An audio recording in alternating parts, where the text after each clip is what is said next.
My name's Steve Regan, and I'm a card carrying skeptic. I have been really from a very early age. I was about age 5 when I was in my infant school in a little town called Stamford, which is near Peterborough in England. Basically, it was Christmas, and there was a big build up. And like every other child, I was looking forward to um, presents and all the magic that goes around Christmas.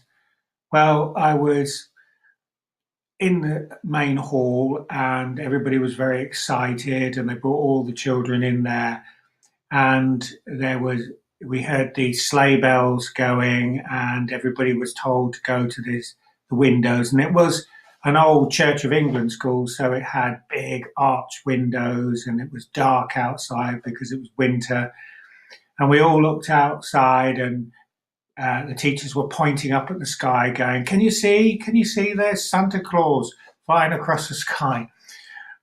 And I couldn't see Santa Claus. I just couldn't. So I looked at it, and I looked at the other kids, and they were all looking up in the sky, and they were going out, and I announced in a very loud voice, "I can't see Santa Claus."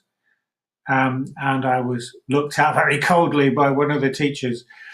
So I persisted, being probably a little idiot. I can't think of any other.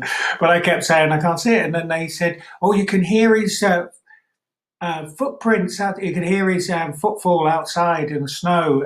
Can you hear it, children?" All quiet, and everybody went quiet, and there was a pin drop, and they could. And obviously, there was somebody outside. So I was craning to look who it was, not convinced at all. Um, and I just said, I can't see. Uh, I can't see anything, and they said, "Well, you have to believe to see it," one of the teachers said.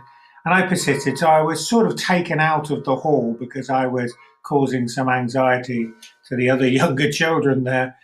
Um, this was in the 60s. It was around 1965, 66 when I was 5 or 6 years of age. I think it was about 5. And I was taken into the office and sat down and said everybody had a good time, and I was sort of glared at. And anyway,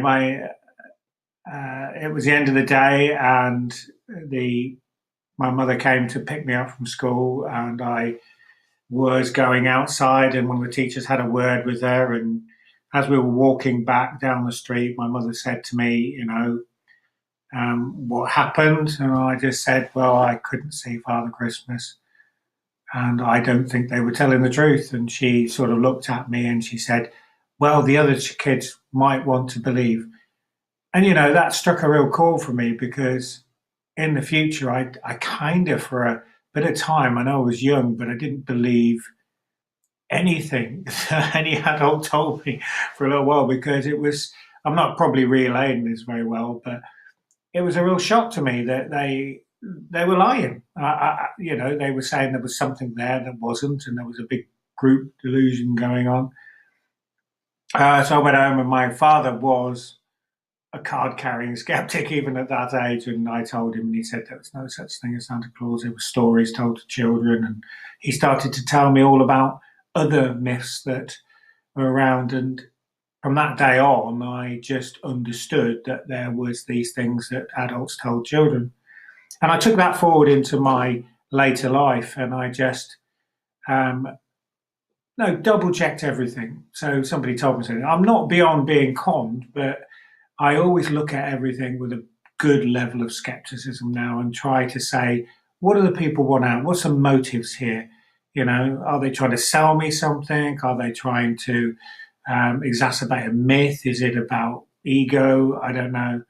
At the end of the day, I don't think I'm anybody special. It's just, and I think I can be conned. I can be duped like everybody else, but I always double check now, and I always look for the facts. And I'm a bit of a pain when it comes to Facebook, and my friends put these massive claims about what they believe in, horoscopes or homeopathy, alternative medicines, and all these things.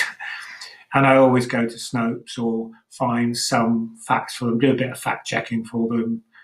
Um, they've got used to me. They call me like a robot now, or Spock from Star Trek. I don't think I'm particularly different. I just don't need to believe in that. So that's my story. Thank you for listening.